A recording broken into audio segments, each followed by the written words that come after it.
Gold trusted gold buyers మీరు తాకట్టు పెట్టిన బంగారాన్ని విడిపించి ఈ రోజు ఉన్న మార్కెట్ ధరకు కొనబడను. మనం ఉన్నాం కాబట్టి శివాని నాగారం మ్యారేజ్ బ్యాండ్ దాని తర్వాత కూడా ఏంటంటే స్క్రిప్ట్స్ ఒప్పుకోవడానికి కూడా చాలా కాంప్లికేషన్స్ పెడుతూ ఉంది. అండ్ ఏంటంటే అంత ఈజీగా ఒప్పుకోవట్లేదని కూడా నేను విన్నాను. అది ట్రూ కాదు నాకు తెలీదు. కాంప్లికేషన్స్ అంటే అట్లా కదండి, స్క్రిప్ట్ కాన్సెప్ట్ విషయంలో నేను అదే అడిగేది, ఎందుకని అలాగా అంత చూజీగా అంటే అంతే కదండి. ఇప్పుడు మీరు చూసుంటే సబ్జెక్ట్ బాగుంటేనే మాది హిట్ అయింది కదా. So it's not for the hit or anything. నాకు చేసేటప్పుడు కూడా ఒక satisfaction that I'm a part of a good film. And I look back నా జర్నీలో చాలా సెన్సిబుల్ ఫిలిమ్స్ చేశాను అన్నట్టు ఉండాలి. అంతే తప్ప ఎందుకు చేశాను, అయ్యో ఎందుకు ఒప్పుకున్నాను అనకుండా whatever I do I want to give the best అన్నట్టు. గ్లామరస్ రోల్స్ కానీ పెద్ద మూవీ కానీ అట్లా వస్తే మీరు you are ready to accept? I want to do all kinds of films అండి. నేను ఇదే చేస్తాను అదే చేయను అని అలా ఏం లేదు. అన్ని జానర్స్ అన్ని క్యారెక్టర్స్ కవర్ చేయాలని ఉంది నాకు. ప్రొవైడెడ్ నా క్యారెక్టర్ కి కూడా ఇంపాక్ట్ ఉండాలి.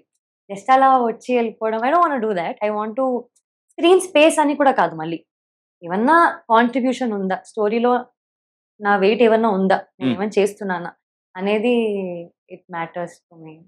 లిటిల్ హార్ట్స్ తో ఇండస్ట్రీలో కానీ బయట ఎవరైతే యంగ్ ఫిల్మ్ మేకర్స్ ఉన్నారో వాళ్ళందరికీ కూడా ఒక కొత్త ఊపు అనేది కూడా వచ్చింది ఇన్ 3 మ్యాటర్స్ ఎగ్జాక్ట్లీ. ఒకటి ఏంటంటే చిన్న బడ్జెట్స్ అయినా కానీ పెద్ద హిట్ కొట్టచ్చు అని, అది ఈవెన్ డైరెక్షన్ విషయంలో సాయి మాడతాను. అండ్ ఇన్ఫ్లుయెన్సర్స్ కూడా అంత ఇన్ఫ్లుయెన్స్ చూపించగలుగుతారు అని మౌలి నుంచి. అండ్ తెలుగు అమ్మాయిలు ఏం తక్కువ కాదు అని మీ నుంచి. అంటే ఇప్పుడు ఆడియన్స్ చాలా ఓన్ చేసుకున్నారండి తెలుగు అమ్మాయిని. అంటే ఆ సపోర్టే వేరే, మన తెలుగు అమ్మాయి అని వాళ్ళు చూపించే సపోర్ట్ కానివ్వండి, ఎంకరేజ్మెంట్ ఆర్ లవ్. మేము వెళ్తూ ఉన్నాం ఈ థియేటర్ విజిట్లకి ఆర్ ఏదైనా ఈవెంట్స్కి వెళ్ళినా కానీ అసలు వెరీ వార్మ్, అసలు ఎనర్జీస్ చాలా తక్కువ మందికి దొరుకుతుందండి. And I'm very grateful for that. Moulitha ఎలా ఉందండి? వెరీ ఫన్ అండి. అసలు పాయింట్ ఏంటంటే వి బికమ్ లైక్ ఫ్రెండ్స్ అండి. ఇప్పుడు ఏదో సెట్కి వెళ్ళామా వచ్చేసామా ఈవెంట్కి వెళ్ళామా అలాగా లేదు, చాలా ఫ్రెండ్లీగా అందరం జోక్స్ వేసుకుంటూ చిల్ అవుతూ చాలా వైబ్ నైస్ ఫుల్ వైబ్ లోనే, అందుకే హిట్ కూడా అలాగే వైబ్ తెప్పించేసారు. అవునవునవును ట్రూ. లిటిల్ హార్ట్స్ విషయంలో పర్టికులర్ గా ఒక సీన్ ఒక మూమెంట్ బాగా నచ్చింది ఏంటి? ఒక్కటి చెప్పలేను, సినిమా మొత్తం నచ్చింది కాబట్టి. కానీ interval, climax and Bengaluru portion నాకు చాలా ఇష్టం అండి. చాలా మంది అయితే స్టేటస్ లో పెట్టుకొని ఓన్ ఫార్వర్డ్ చేసుకుంటారు. అంటే నేను even when I was shooting cinema అంతా ఎంజాయ్ చేశాను, కానీ ఆ బెంగళూరు సీక్వెన్స్ మేము చాలా ఎంజాయ్ చేసాం. ఎందుకంటే మాకు అది చాలా క్రూషియల్ అండి. అప్పటి వరకు మేము స్టూడెంట్స్ లా ఉన్నాము. ఆ లుక్ ట్రాన్స్ఫర్మేషన్ అనేది చాలా కన్విన్సింగ్ గా చూపించాలి, ఏదో ర్యాండమ్ గా చేయడం కాదు. And we had two weeks time అంతే. ఆ 2 weeks లో మేము 5 years తర్వాతలా కనిపించాలి అంటే మేము we worked on hour costumes, we worked on hour looks. Mouli గడ్డం పెంచాడు, కొంచెం వెయిట్ పెంచాడు ఇంకా పెద్దగా కనిపించడానికి. అప్పటికే మాకు డౌట్ ఉండింది, బాగానే ఉంటుందా, కన్విన్స్ అవుతారా జనాలు 5 years తర్వాత షూట్ చేసామా ఇది అని. బికాస్ వీ హ్యాడ్ తక్కువ బడ్జెట్, తక్కువ డేస్, 30-35 days లో షూట్ చేసామండి మొత్తం డబుల్ కాల్ షీట్ మధ్యలో. సో అంత క్రంచ్ ఉండింది. అండ్ అసలు అది అవుట్పుట్ బయటికి రాగానే మాకు చాలు వీళ్ళు బెంగళూరు సాంగ్ కి ఇంత లవ్ వస్తుంది.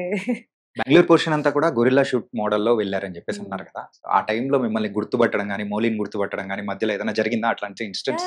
చర్చ్ స్ట్రీట్ లో గుర్తుపట్టారండి. ఓకే, వచ్చారు, సెల్ఫీ తీసుకొని వెళ్ళారు. సినిమా నా బ్రో, నైస్ నైస్ బ్రో అన్నారు అంతే. సినిమా అని చెప్పారు వాళ్ళకి?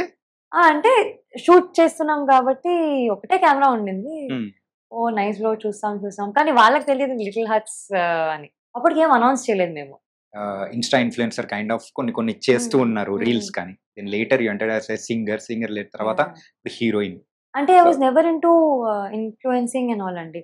నేను సింగర్ గానే, అంటే ఇన్ఫ్లుయెన్సింగ్ అంటే మరి మౌలి అంత ఇన్ఫ్లుయెన్స్ కాదు, మన రేంజ్ లో అలాగా లేదండి. అసలు నాకు నేను మూవీ ఇండస్ట్రీ అంటే అంబాజీపేట రిలీజ్ అయినప్పటికే I had only some 150 or 200 followers and అది ప్రైవేట్ అకౌంట్. 150 or 200 అంతే. Twitter sorry I think 1000 followers or something. I think 8000 అని నేను అనుకుంటా. లేదు అంత లేదండి. 1000 అది కూడా అందరు చుట్టాలు ఫ్రెండ్స్ వీళ్ళే. సో ప్రైవేట్ అకౌంట్ ఉండింది. సో ఐ వాస్ టోల్డ్, అంటే మా మార్కెటింగ్ టీం నుంచి ఇప్పుడు you have to put it a public account, Twitter account వేసుకోవాలి. ట్విట్టర్ నాకు హ్యాండిల్ చేయడం రాదు. ఓకే. సో వాళ్ళు నాకు స్కూల్ లాగా అన్ని బేబీ ఫీడింగ్ నాకు అంతా నేర్పించారు. ఓకే, ట్విట్టర్ ఇలా కోట్ చేయాలి, ఇలా రీట్వీట్ చేయాలి, రీల్స్ ఇలా ప్రమోట్ చేయాలి అని. So I learn a lot through films. తర్వాత మీరు ఇన్ఫ్లుయెన్సర్ అయిపోయారు through training. Okay. And so ఈ ప్రయాణం అనేది ఎలా సాగింది ఇంటూ ద మూవీస్? ఎప్పుడు అనుకోలేదండి, అంటే acting side I never had a plan of